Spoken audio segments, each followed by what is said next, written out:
and we are live with another edition of the All Gas No Break Sports Show.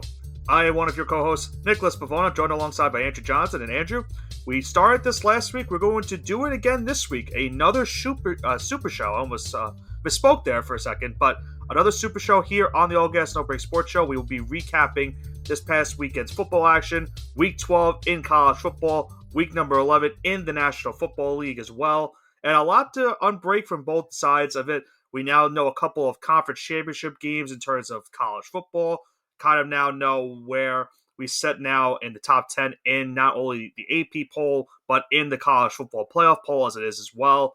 And for the NFL, we now kind of have a little bit more of an understanding as some of these teams are starting to, get away from the pack and try to establish themselves as a Super Bowl contender. But we did have some big-time injuries happen this past weekend that really did hurt some teams' chances. But we'll get into the NFL a little bit later. Isn't this sport fun? For me, it was fun for about 3 weeks. In both for Texas A&M and the Patriots for me, but nevertheless, It's been very electric going down to the wire, and some of my preseason picks got burned this week, but that's just how it goes. But hey, to make it this far into the season, I'm pretty proud of that because they were long shots to begin with. Yeah. I'm not going to lie to you, my teams that I had in the Final Four for the college football playoff are already out. I took some chances, definitely backfired, but that's what we call the mushing hour. Sometimes we hit and get it right. Sometimes we look like absolute fools, and most of the time it's us looking like fools.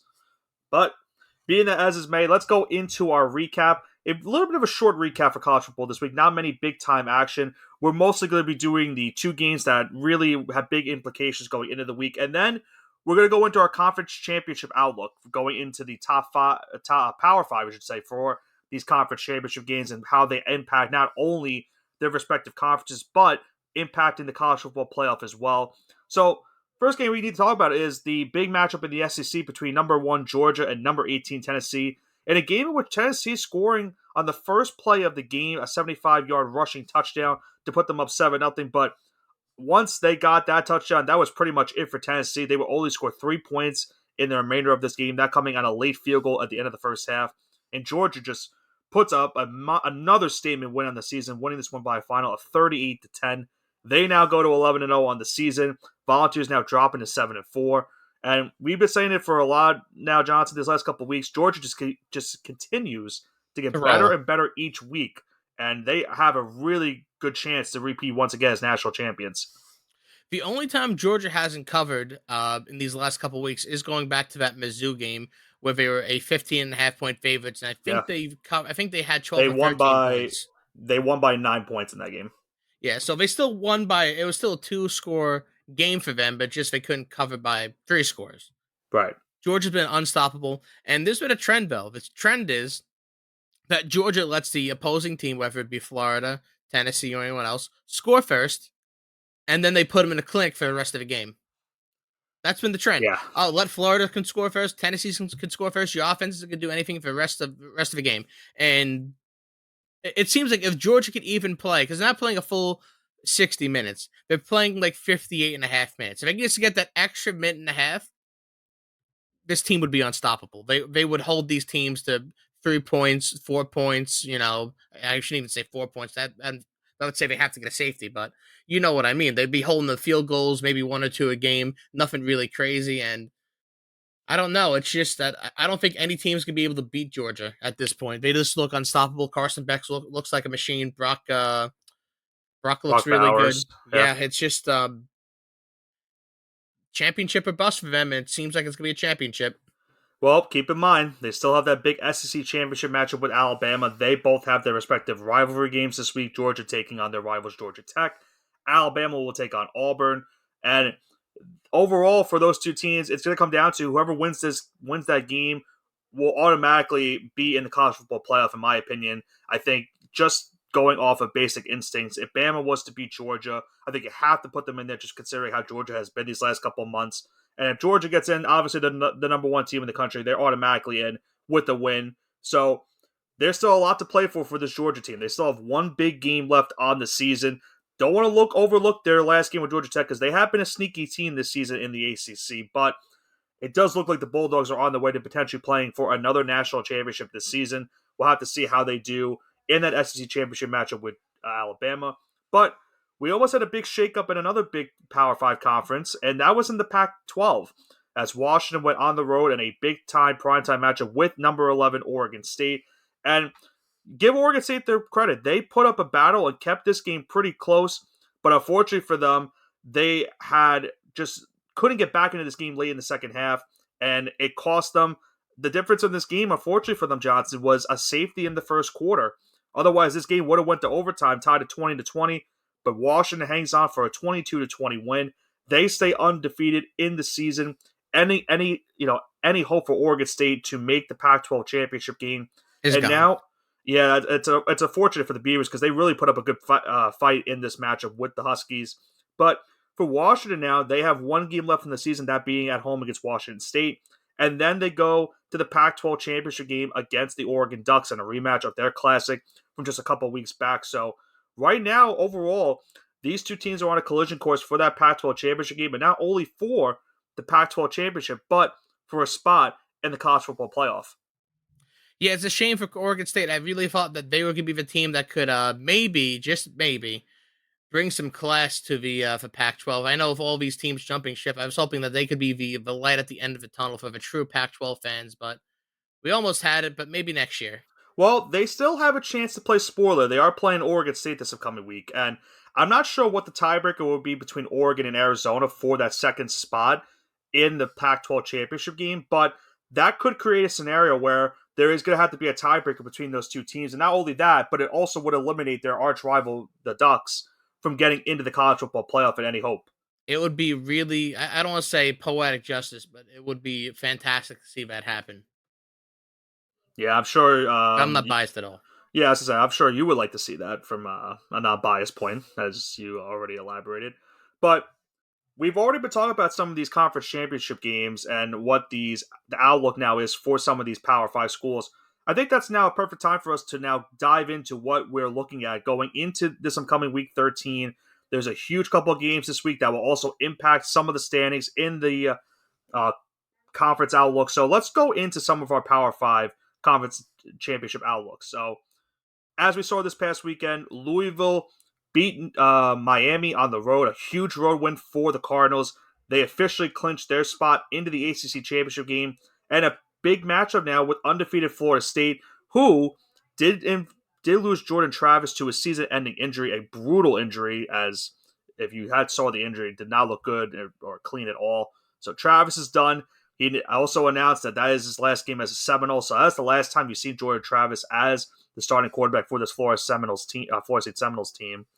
So really unfortunate to see that. Now they have to go around and go into this matchup with Louisville. But keep in mind, Johnson, they have a tough game this upcoming Saturday at Florida. To go into the swamp now with a backup quarterback, Florida State's chances of making the college football playoff are starting to get a little bit dimmer, if I had to say. Because not only do you have to go into the swamp and play Florida, even if you win that game, then you have to turn around and play a Louisville team that has been shown to have some good defense on the season. And that would be for the ACC championship game and potentially for both teams a spot in the college football playoff. So it's crazy, and I love that you mentioned that because Louisville still has that outside chance to make the college football playoffs. Because I think if it's a real possibility that a lot would have to happen. Okay, listen, this is a realistic scenario. Oregon State could beat Oregon, and then Oregon could win the Pac-12. Would you put them in over Louisville? So I think let's also dive into what happened in the playoff poll last week. So you look at the poll right now. The top four stayed the same, was Georgia, Ohio State, Michigan, and Florida State. Then after that, it's Washington and Oregon. We've already spoke about it. Those two teams look to be on course to play each other once again, not only for the Pac-12 championship game, but for a playoff berth. Ohio State and Michigan are playing this week. Obviously, that's not only for a spot in the Big Ten championship game, but that's for a spot in the college football playoff as well.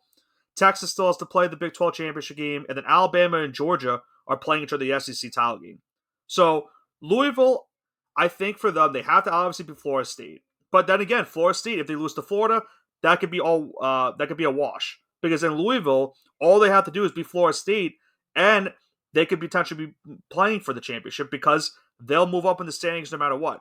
I would have to think with the playoff poll coming out tomorrow night, because we are recording as of today, Monday, November 20th. I would have to think Louisville's going to probably jump to number 9 in the poll. I think they jumped Missouri because of the win they had on the road this week. And then you put it in the spot where it's going to be number 9 Louisville. They'll play a tough game this week, too, with Kentucky. I think that's something to look out for, too. I think Kentucky will give Louisville a tough time this upcoming weekend. And if they're able to handle their business that game and then take on a Florida State team that either is coming off a big win at the Swamp against the Gators or is coming off a loss and still will be ranked, but will now have a chance to make the college football playoff, that still gives Louisville an opportunity, but they're still going to need teams like Alabama to lose. They probably will need Texas to lose the Big 12 championship game. And I think that would probably be the only scenario, I think, in which they can make the college football playoff. Yeah, so you kind of said a lot there, and let's try to unpack it a little bit. Right. Like you said, you would put Alabama in if they do beat Georgia. I think you have to. It's so tough. I know, because Georgia's just been so dominant, but even though they both might get in if Bama beats Georgia, I think they both might get in. And that could really screw a team like Louisville. So here's the question: do you think there's a scenario where you see 2 Big Ten teams and 2 SEC teams in the college football playoffs? I think no matter what happens this week between Ohio State and Michigan, it's an elimination game. You think it's an elimination game no matter what? I think the only way you see that is if Florida State, the ACC championship. So I would say this: if Florida State loses this week, and then let's say they beat Louisville, then that I think automatically eliminates the ACC. I think you're going to see a Pac-12 team in there no matter what, unless Oregon loses this week to Oregon State. And then Texas would have to lose the Big 12 championship game. And that's another division, a conference that we have to talk about because we don't even know who Texas will be playing right now for that championship game. Now I believe they've already locked up a spot in the Big 12 championship game. Even if they were to lose this week to Texas Tech, which would automatically eliminate them from any college football playoff hope, they still would have to turn around and either play one of 3 teams. Either Oklahoma in a rematch with their only loss in the season, Kansas State, or Oklahoma State. Now, I believe right now Oklahoma State has the tiebreaker because of them being Oklahoma. I don't remember. You're correct on that. So I think right now the Cowboys have the edge. They've also beaten Kansas State. So pretty much for Oklahoma State, it's simple. If you beat BYU this week, you will be playing Texas for the Big 12 championship game. If you lose, then you create a scenario in which Oklahoma or Kansas State gets in. Now, those 2 teams haven't played each other, so I'm not sure what their tiebreaker is. I think Oklahoma has the tiebreaker over the 2 right now. So for Kansas State to get the Big 12 championship game, they need to beat Iowa State this week, and they need Oklahoma State and Oklahoma to lose. If Oklahoma State wins, they're in automatically, and if Oklahoma gets in, they have to win, and they need Oklahoma State to lose. So there's a lot to unpack, obviously, when it comes to that. I think at the end of the day, Texas doesn't really care at this point maybe who they play. I think either way, they know that they're going to be moving up because one of Michigan and Ohio State's going to lose. I think the point of that game is going to be, Johnson, if it's like a blowout like we saw last year with those two teams between Ohio State and Michigan, then it's going to come down to where does the committee rank that team? Do they drop them all the way out of consideration? Do they keep them within reach at 5 and 6? Because then that scenario that you talked about with 2 Big Ten teams and 2 SEC teams could still be in play. Right now, so there's just so much. There's so many different possibilities right now. The scenarios are still out of and there's so many scenarios when it comes down to the playoff. I think here's even a better one though. Yeah. What if Auburn wins the Iron Bowl, then Alabama beats Georgia? I'm gonna love with you. That's a great one, isn't it? I mean, I'm gonna love with you. If Auburn did not just lose to New Mexico State by 21 points. Listen, do you know that 96% of public money was on Auburn that game? Yeah. Did you know that New Mexico State got paid $1.85 million to play that game? Yeah, and they beat them. What a win for that program. They were 25.5-point underdogs. Mm-hmm. I hear you. Listen. That's why, I would love that scenario because they would be, you know me, we've talked about it a lot. We love chaos, but I just don't think Auburn has a chance in hell of beating Alabama. Bama's playing their best football of the season right now. I mean, they are playing their best football, but I think it's a fun, kooky scenario, though. It certainly would help a team like Louisville. That's for sure. And then if they beat Georgia, then that just creates utter chaos. Because then what do you do with Georgia? Do you just take them out of the entire thing because they lost to Alabama, who has 2 losses on the year? Maybe. Listen, they're the defending 2-time champions. They had an undefeated regular season. They just lost the one game to Alabama. Maybe we just put them in as number 4, and that's it. I mean, it's so cool to think about though when you like listen, it's there is a 0.01% chance of that happening, but the very fact that that scenario is on the table makes it so much better.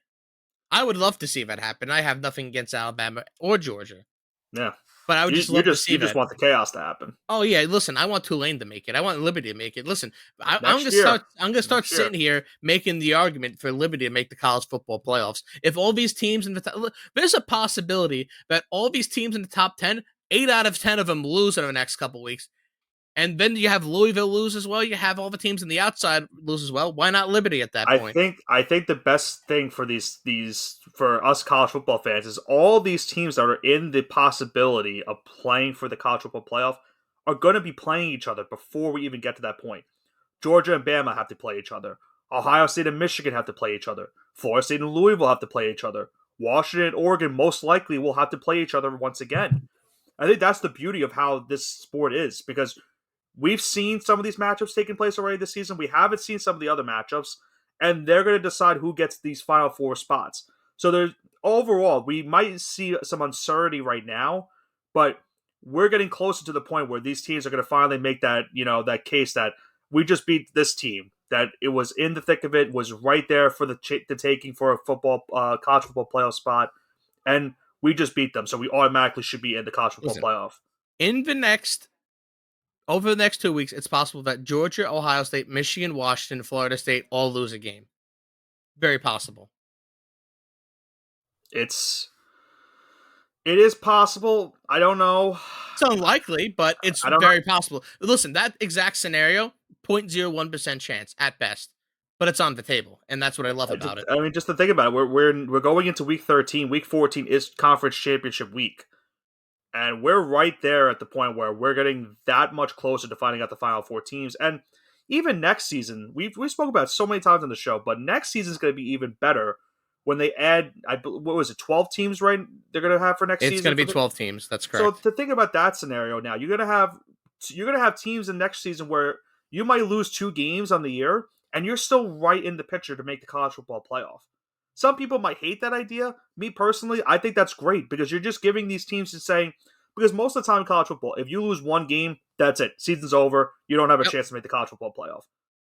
Now you have a scenario where where teams with 2 losses, yes, maybe they don't deserve a spot, but then again, there's those teams like you talked about with Tulane and Liberty. How about the emergence of James Madison this season? I know they just lost their first game, but they could be a potential threat to make a sneaky I want to live in the playoff. world where the AAC, the Conference USA, and the Sun Belt all have teams in the college football playoffs. I want to see a game where Notre Dame finally gets in as a 5 seed, and then they get rolled over by like UTSA. I want to live in that world. Well, we do have a big game upcoming between UTSA and Tulane that we'll talk about just in a little bit for the mushing hour.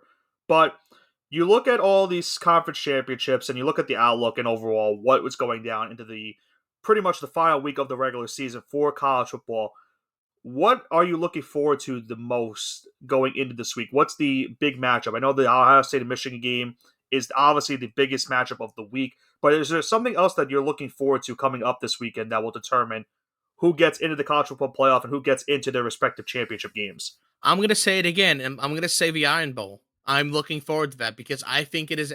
Listen, I think it's a real possibility that Auburn upsets Alabama. I'm still really on that train. I'm really on that train, but I still think Alabama's going to win that game. I still think they're going to win. I think they're going to win by a touchdown. But for some reason, it's like an AFC North game in the NFL. That game is always close for no reason. It was close last year, and Auburn didn't have a good season last year. Yeah, Auburn was awful last year. I think Alabama was down 10-0 early on. Yeah, like listen, that game, it's a rivalry game, and it's one of the oldest in college football. It's always going to be close for no matter what. Over the last couple of years, we could talk about the last couple of games. Like you said, they were down by 10 early on. Listen, Alabama was on a roll last year. It was 34-18, 25-18 the year before that, 34-16.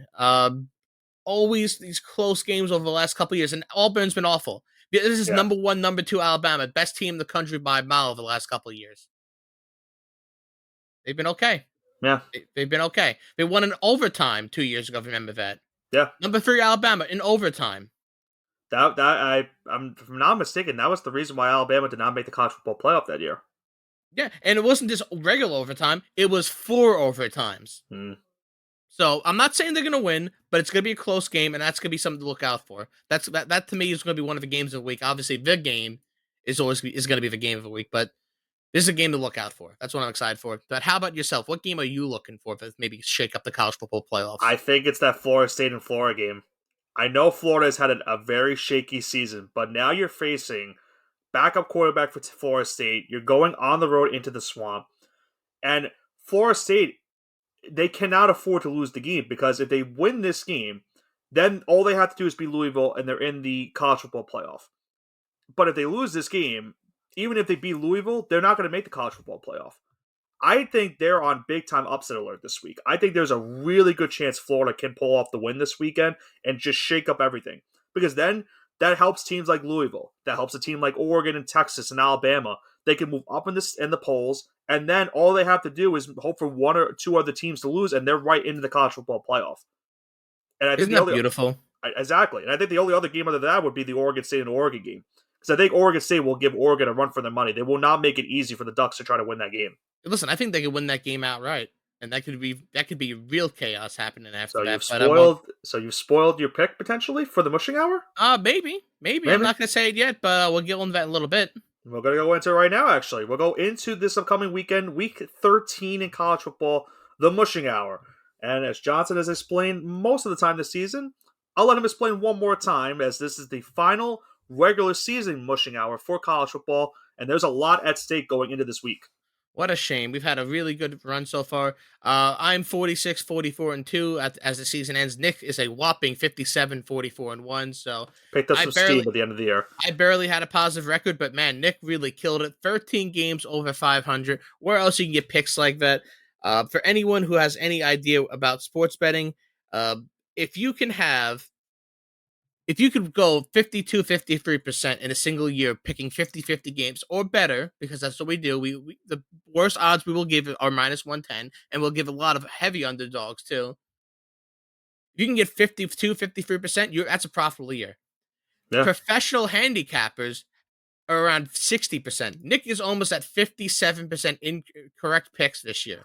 So people that get paid for their picks pick around 60%, and that is far and few between. And Nick picked 57% this year in regular season college football, so that is an outstanding achievement. Thank you. I didn't pay him to say that, folks. No, yeah, well, listen. The picks are fun for us, and if you followed our picks the entire year, it would have made you a lot of money.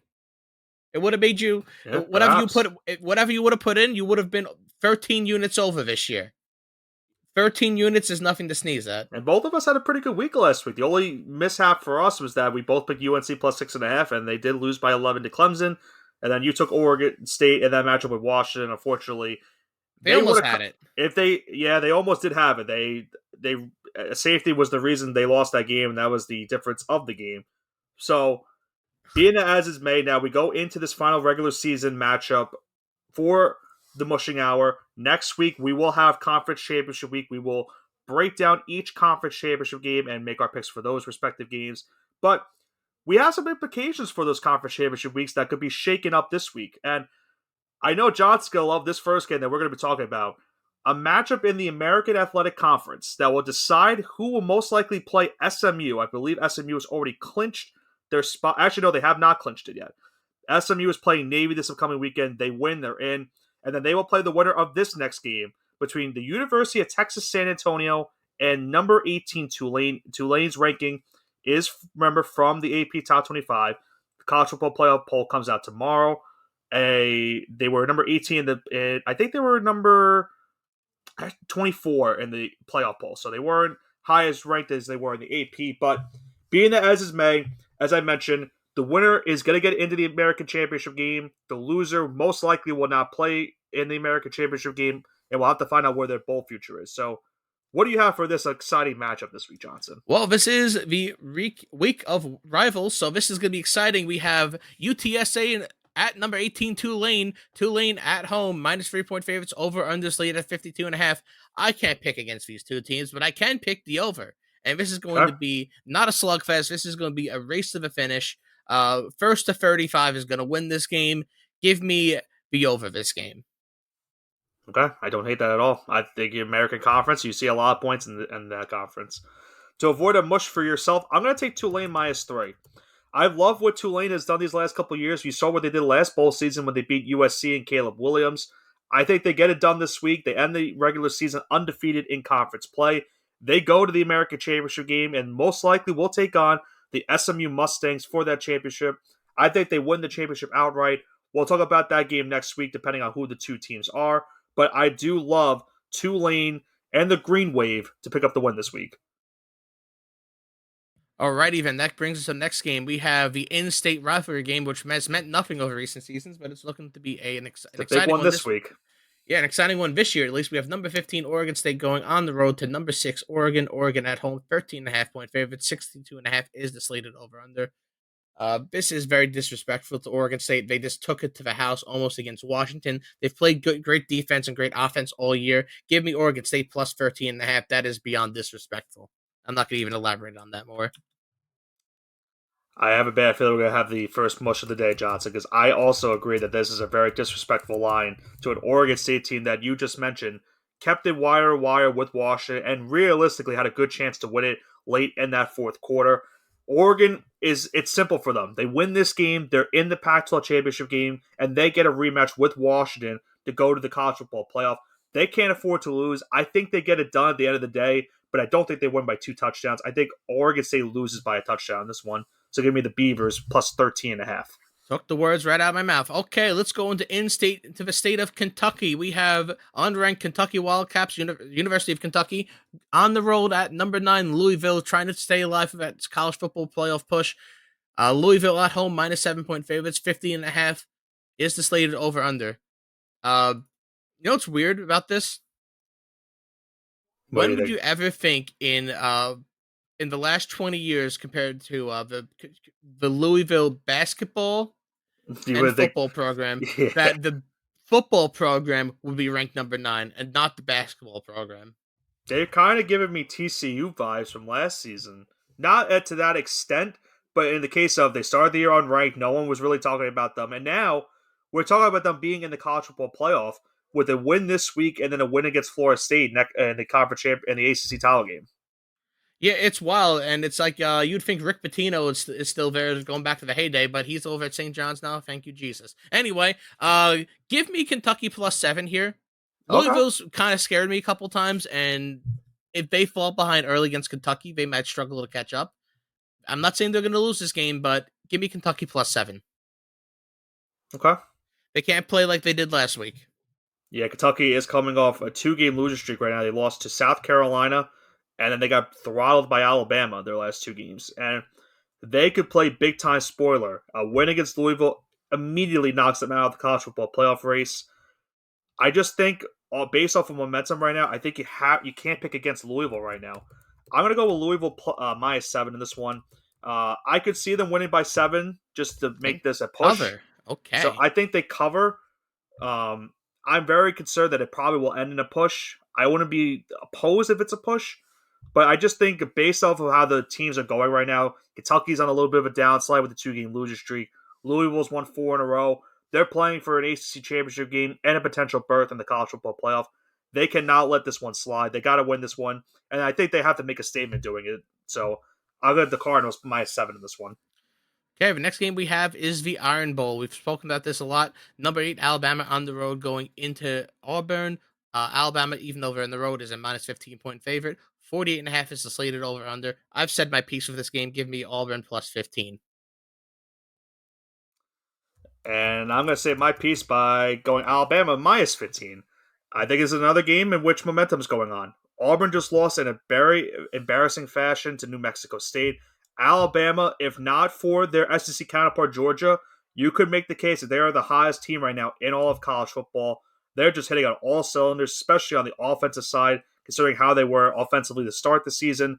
This is a dangerous team, and I think for a Georgia team right now that's also playing really good football, I think that SEC championship game is going to be a fun one to watch, and I think Alabama makes a statement going into the SEC championship game with a very convincing win over their rivals Auburn. So give me the Crimson Tide minus 15.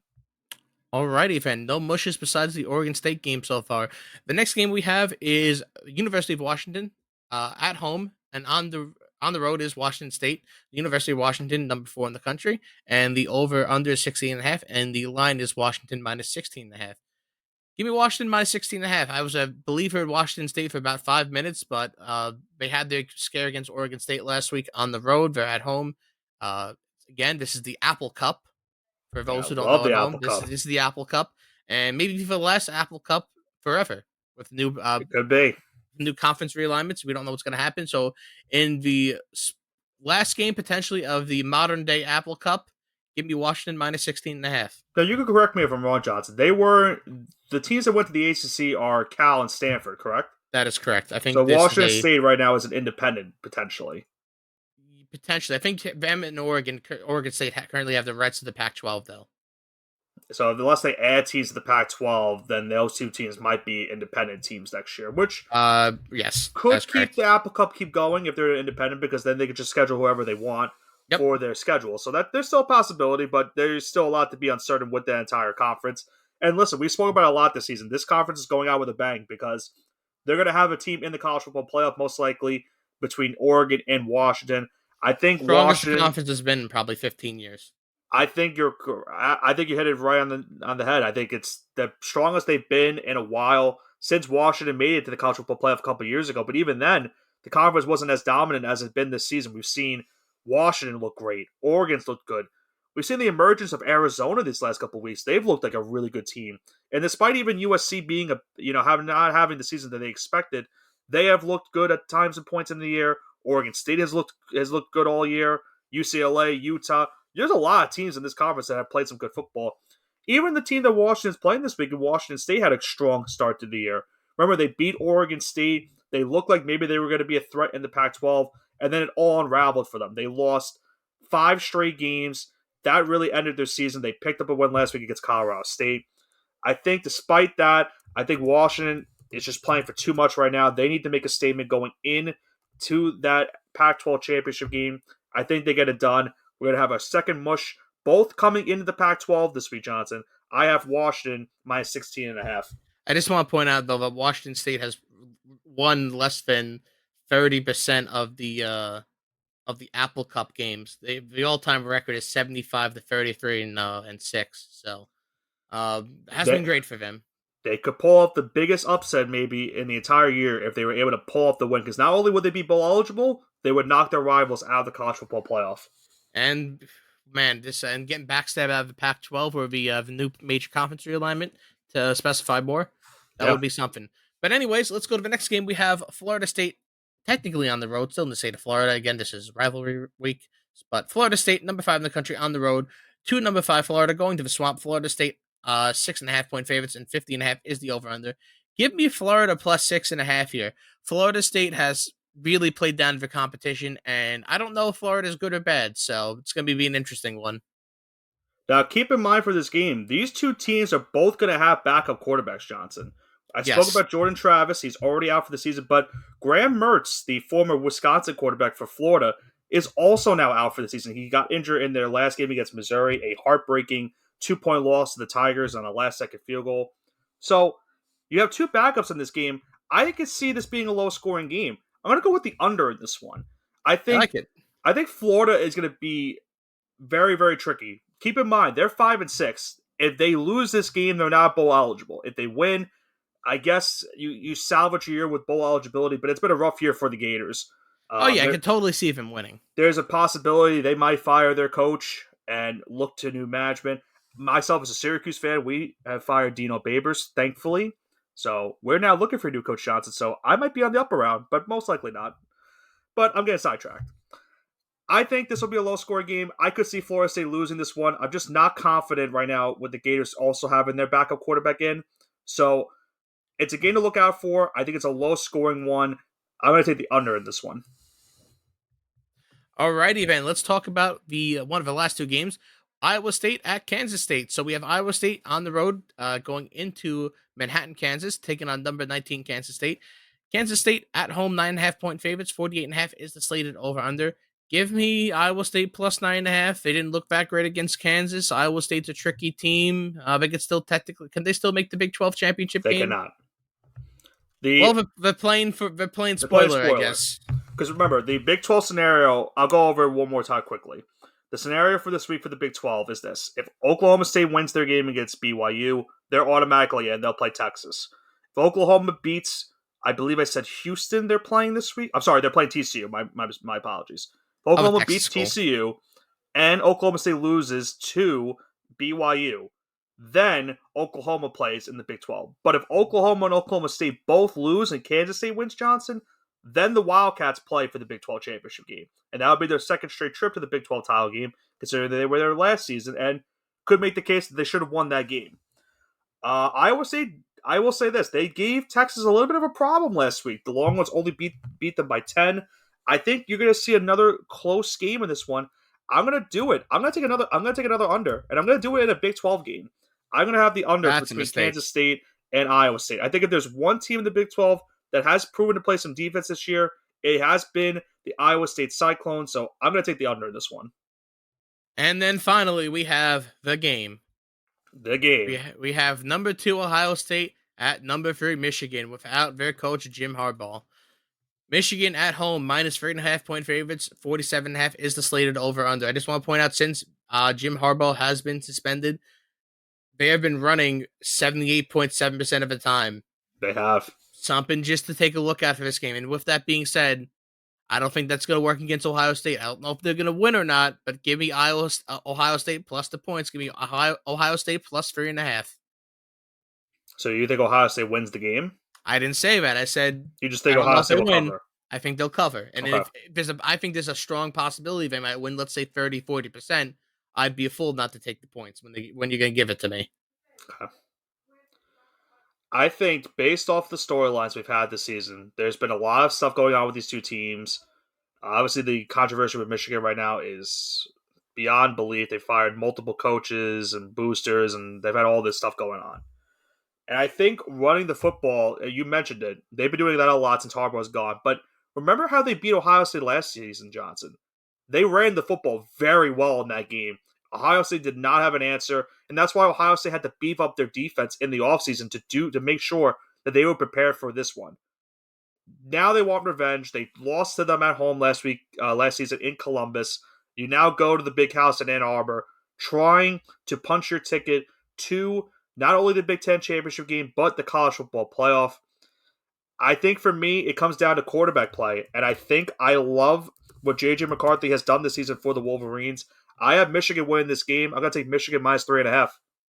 All right. So, listen, we're not disagreeing that they're not going to win, but I'm just going to take the points because I think it would be a close game. It's a safer pick. Michigan could potentially win by 3, and that could screw me. But I think Michigan, at the end of the day, does win the game. I think on paper, they have a better offense compared to Ohio State, even with Marvin Harrison on the Ohio State roster. I just think it comes down to quarterback play, and I would rather have J.J. McCarthy right now over Kyle McCord. I don't disagree with that at all.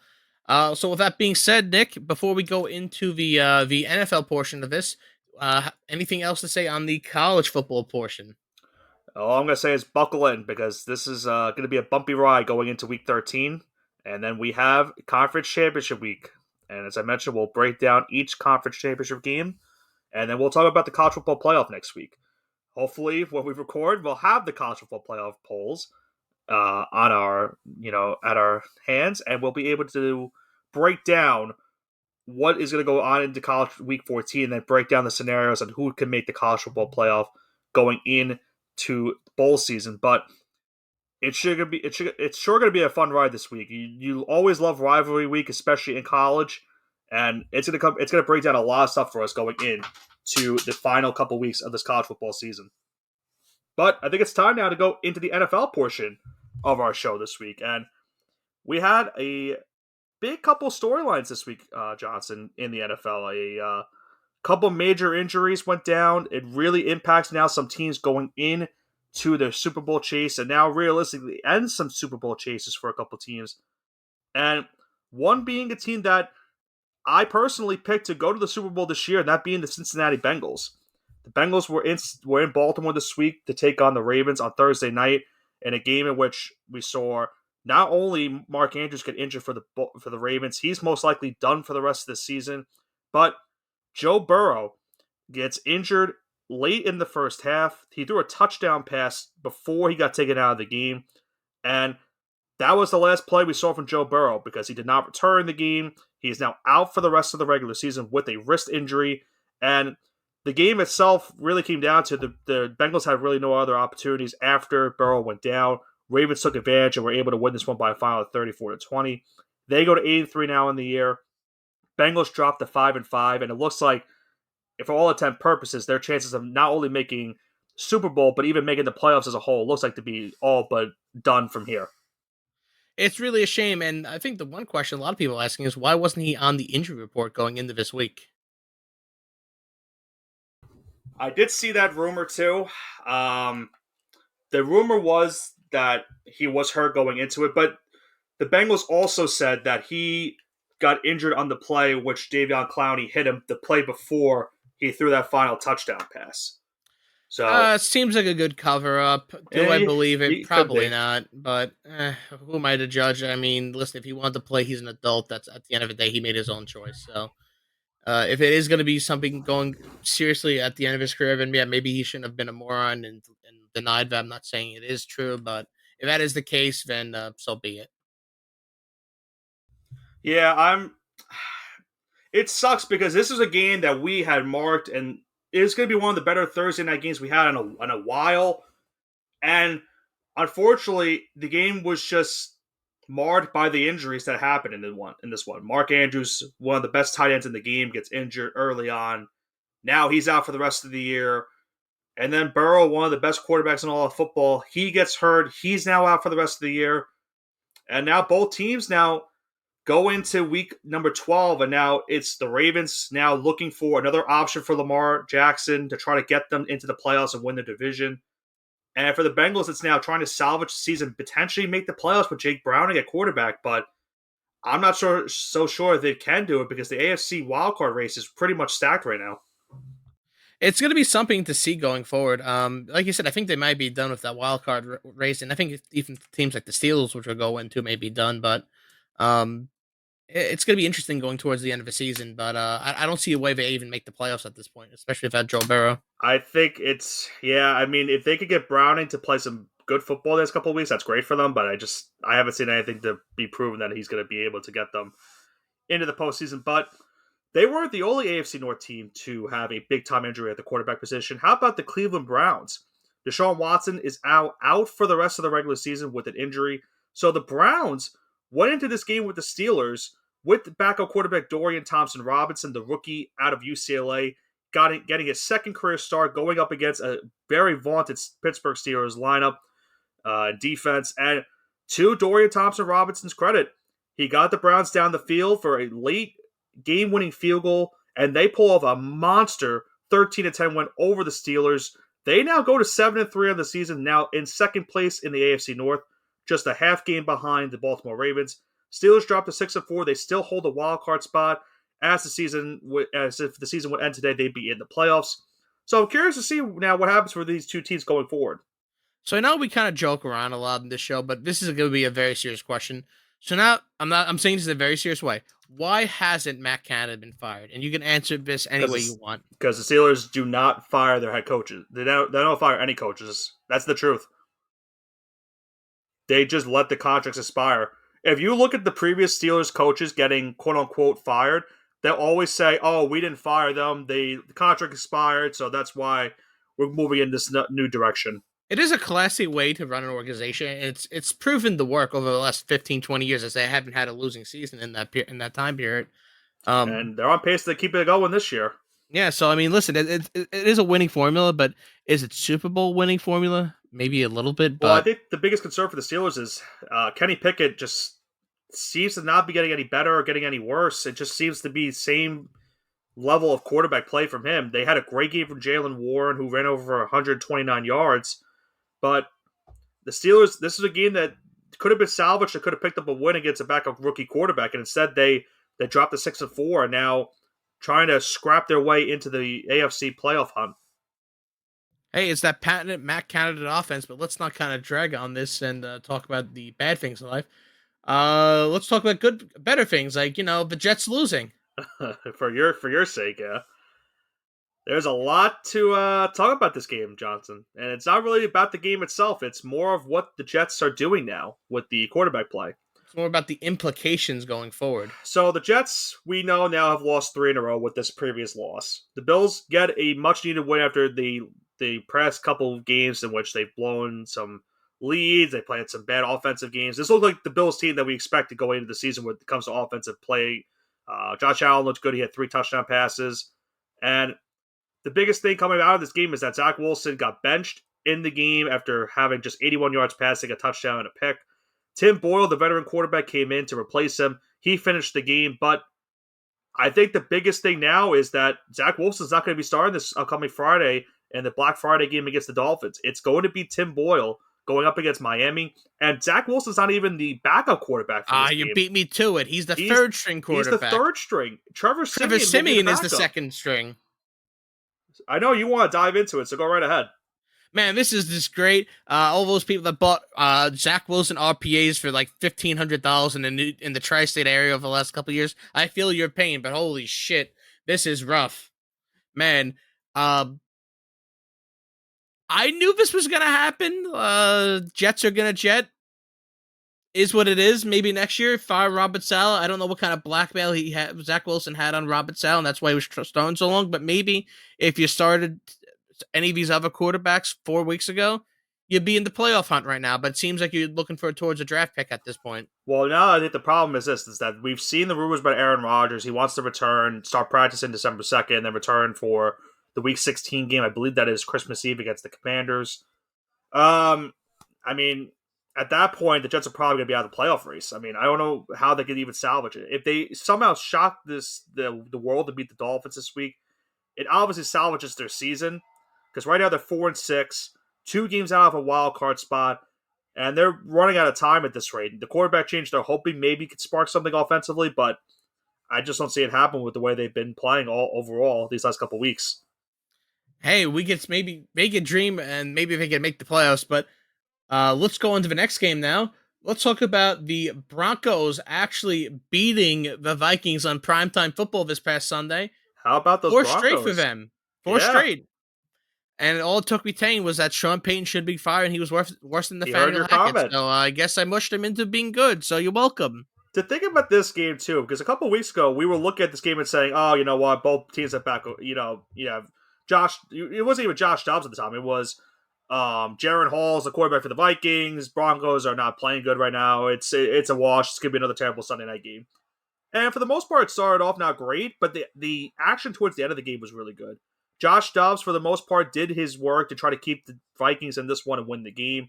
But a last-second touchdown pass from Russell Wilson to Courtland Sutton gives the Broncos a much-needed 21-20 win.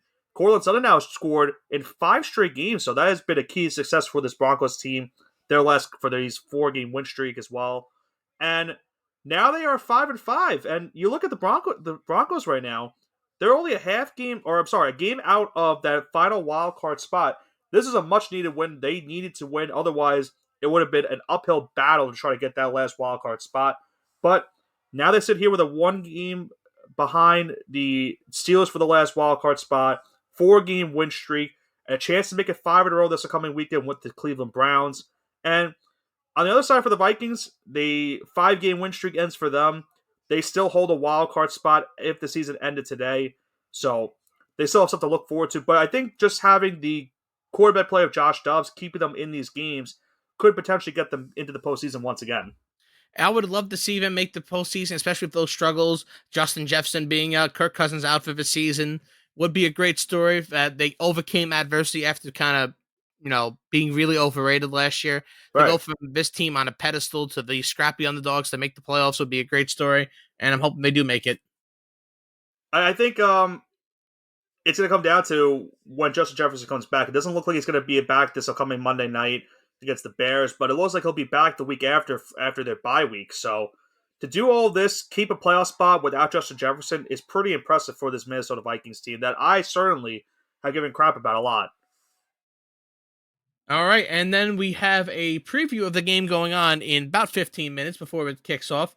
Eagles at Chiefs. I've said my piece with this game before. I think both these teams are heavily overrated. But Nick, you want to break it down a little bit?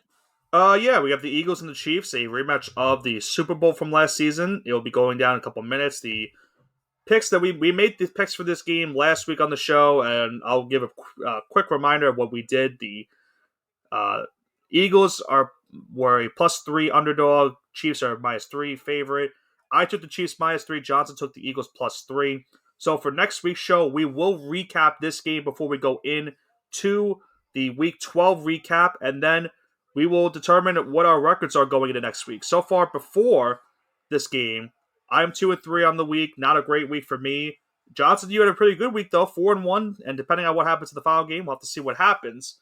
But we're gonna have a really good Monday Night Football game tonight here between the two teams that were in the Super Bowl last year. So it should be an interesting one to watch. But yeah, it's time for the Mushing Hour. Yep, it's time for the Week 12 version of the Mushing Hour. And to start it off, we have a bunch of games on Thanksgiving. Yes, we do. The most loaded slate we've had. We have 11 games, Johnson, we are covering this week. We're pretty much just picking all the games going on this week. Pretty much. And we're going to do it rapid fire so you guys can kind of get your picks and get out of here. But let's start with our first Thanksgiving game. We have the Packers at the Lions. This game always happens, and it looks like it's going to be good for the Lions this time around. Lions at home, -7.5 point favorites, over under slate at 47.5. Give me Lions -7.5. I know Jordan Love looked good, but the Lions just had that incredible comeback win versus the Bears, being down 2 scores with 4 minutes to go in the fourth quarter and coming back and winning by 5 points. Absolutely incredible. So give me Lions -7.5. They're going to ride that wave and continue it and have a pleasant Turkey Day.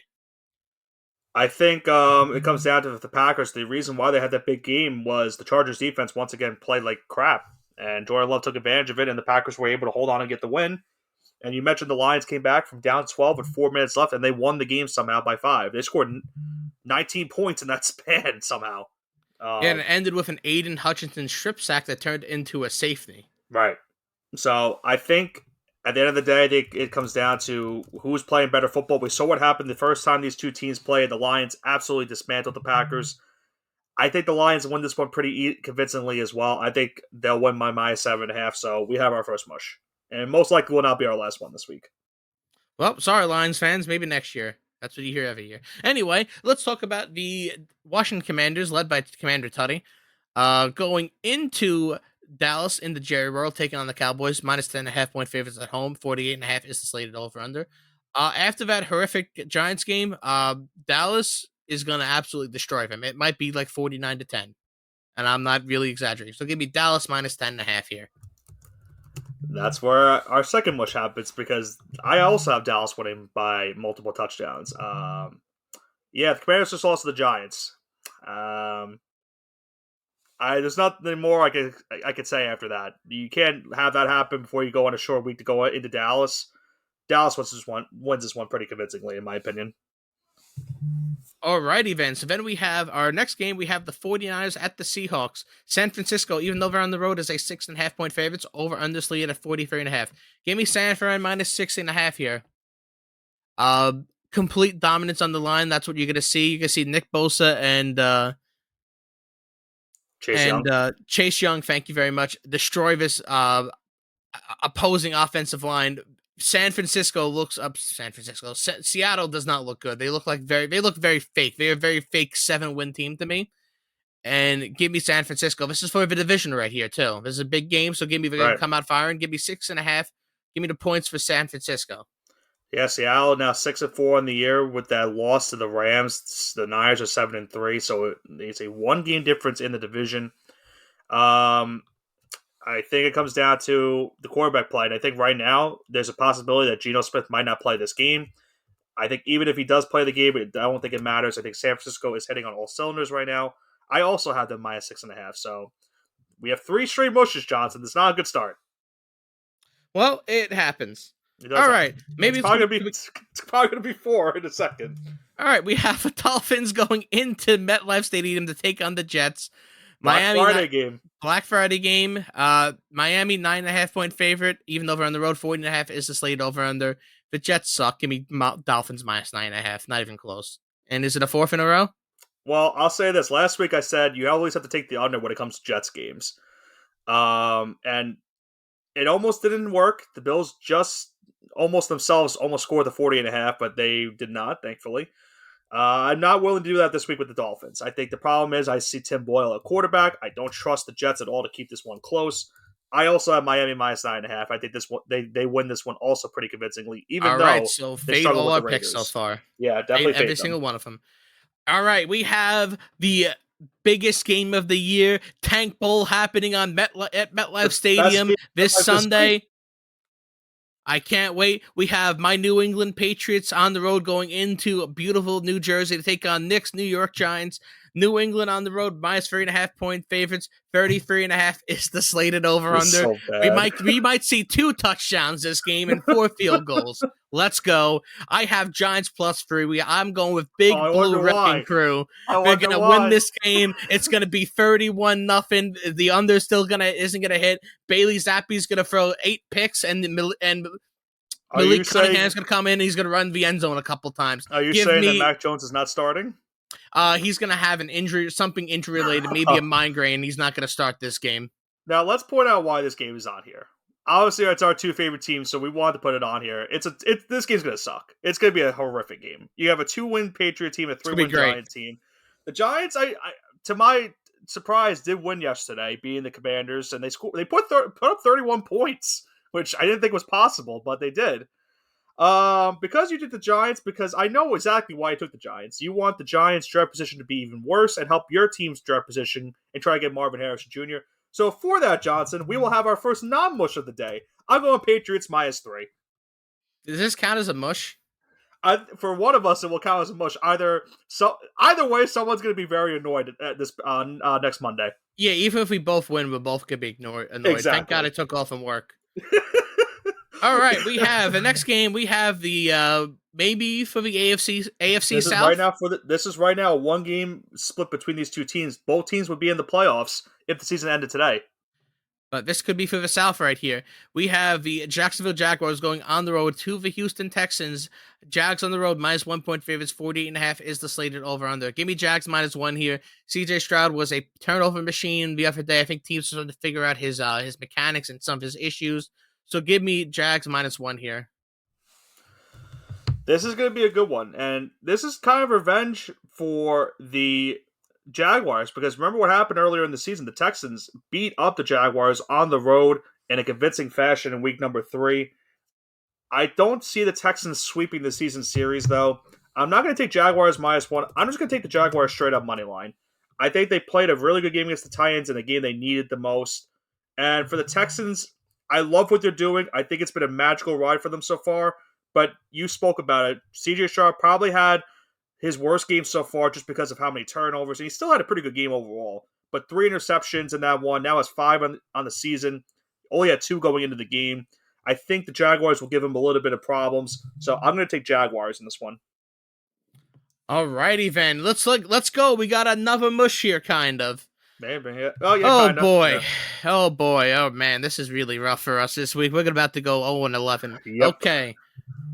Calls the inverse Steelers. Speaking of the Steelers, they're on the road going into Cincinnati, and which will be a battle of 2 great quarterbacks. Pittsburgh, even though they're on the road, is a 1-point favorite over underslated at 34.5, a whopping 1 more point than the Patriots-Giants game. AFC North gritty divisional matchup. Give me Steelers -1 here. Unless Joe Mixon is really good. T. Higgins is still struggling with his health on and off and when he's on the field, he's struggling there too.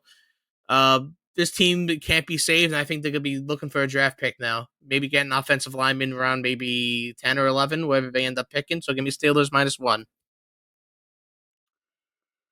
Yeah, I want to pick the Bengals because, I mean, the Steelers did just lose to Dorian Thompson-Robinson, so you would think maybe the Bengals have a chance in this one. It's just not ideal for Cincinnati right now. I don't know how he fares in this game. I'm going to take the under. I think it's going to be a low scoring game. The two offenses, Another a yeah, 14-10 kind of day. I think it's going to be like a kind of like a 17-14 final. I think it would just. I don't see that. I don't see much points being scored in this one. Alrighty, then we have the next game. We have another great offensive matchup between two really great teams. Snooze fest. Well, The they're in the Cleveland playoff hunt. Browns, led by Dorian Thompson-Robinson, going on the road in the Denver to take on the Broncos. Broncos at home, minus 2.5-point favorites, over under slate at 35.5. Give me Browns minus 2.5 because the Broncos sure as hell ain't winning 5 games in a row. Uh See, I don't know. I Denver is playing some good football right now. They're not winning 5 in a row. I will bet problem them. is I will bet money on the that. problem is right now the Browns have, in my opinion, the best defense right now playing in football. I think their defense is playing really good, and that's even including San Francisco. I think the Browns are just playing that good overall when it comes to their defense. It's winning them a lot of games this year. But I can't believe I'm going to do this. I'm going to take Broncos minus 2.5. And that's despite the fact that they burned me this past Sunday night. I think Denver wins this game again. And I think they win their fifth straight. All right, so we don't have a mush here. That's good for us. Okay. The next game we have on here, we have 3 more games left. We have Bills at Eagles. Philadelphia is at home. Bills on the road. Philadelphia minus 3.5-point favorites, over under slate at 47.5. The Bills are frauds. I can't believe they're getting 3.5 points here. Eagles are gonna snuff them out. It's gonna be Eagles all day long. Fly Eagles, fly. Give me Eagles minus 3.5. And for biased reasons, I'm taking Bills plus 3.5 because I don't want to take the Eagles. That is fair. I respect it. Okay, the next game we have the Baltimore Ravens on the road going into Los Angeles, playing a home game against the Los Angeles Chargers because they have no fans. Yeah. Baltimore minus 4-point favorites, 46.5 is the slated over under. Why hasn't Brandon Staley been fired yet? With that being said, Justin Herbert will throw multiple touchdowns to the end zone that will be dropped by their stone hands receivers or tight ends or whoever he throws into. It could be the ball boy. He will drop touchdown passes in the end zone. With that being said, the Chargers will lose on a heartbreaker, may drop the 4-7, but cover. So give me Chargers plus 4, and Brandon Staley will still be employed. I don't hate it because I could just see Justin Tucker kicking a field goal to end the game, and that's it. Yep, that's exactly how I see it happening too. I hate it because I want to take Ravens minus 4, but I could see the Chargers covering because of that last second field goal. Just because of Justin Herbert's pure talent, he will drag this team to within a field goal. You know what? Then I'm going to take the over then for the game because I could see this going over just because these are 2 good offenses at the end of the day, and you're facing a Chargers defense that sucks.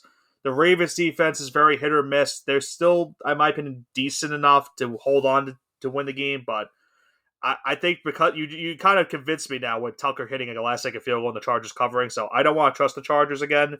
So I'm just gonna take the over to play it safe. Alrighty then. In the final game we have, what a rush. We have the Chicago Bears. Why do you say on that? the road? No reason. Okay. Going into Minnesota to take on the Vikings. Bears on the road, minus 3.5-point favorites for the Minnesota Vikings. 45.5 is the slated over under. I'm going to take Bears plus 3.5 here. Give me the points here. Justin Fields is back. Josh Dobbs versus Justin Fields being a premier matchup. Wow. That would kind of be, you'd be jailed a couple years ago if you said that. Never thought I heard someone say that. 2 years ago, you would have been jailed or thrown in an insane asylum, but here we are. But give me Bears plus 3.5. Both these teams are playing great football, and it's going to be a close one, but I don't trust Minnesota to cover. Not yet, at least. Yeah, the Bears played pretty good for most of that part against the Lions up until the last 4 minutes of the game. And that's one of those games where you look at your team and you're saying, as a fan, you're looking like, oh, we really are trying to tank the season because we should have won this game. The Vikings, I think, they want to get some revenge. They want to get some nice momentum going to their bye week, and I think they do. I'm going to take Minnesota minus 3.5 in this one. And that's going to do it for this week's Mushing Hour. So any final thoughts you have, Johnson, before we wrap this one up? Well, I'll see you at the Tank Bowl on this upcoming Sunday. I'm looking forward to it, and I can't wait to see you there. I can't wait to get tickets for $15. It's going to be the worst game of football I probably ever seen. And I watched the Jets and Giants game where there was 24 punts. That was a great game. There's a possibility yeah, go ahead. I watched that from the comfort of my home, and I was entertained. Someone could even say sports entertained from the very end to from the very beginning to the very end. So let's do it. We'll see. But keep in mind, next week's show, most likely we'll be back to our regular scheduled program, which will do one episode for college football and one for the NFL. College football next week, we'll be recapping Week 13 and also diving into Conference Championship Week and going over the games going into that week. And then for the NFL, we will talk about tonight's Monday Night Football matchup between the Eagles and the Chiefs, as well as recapping Week 12 in the National Football League. But that is going to do it for this week's edition of the All Gas No Break Sports Show. A lot to uncover for both college football and the NFL. We now head into the respective weeks. Week 13 for the NCAA, Week 12 for the NFL, and a bunch of games upcoming on the week. 3 games on Thursday for the NFL, 1 on Friday also for the NFL, and then all the slated action not only on Friday but on Saturday for the NCAA. So, we hope you all enjoy your Thanksgiving week, and we will see you next weekend here on the All Gas No Break Sports Show. Have a great rest of your week.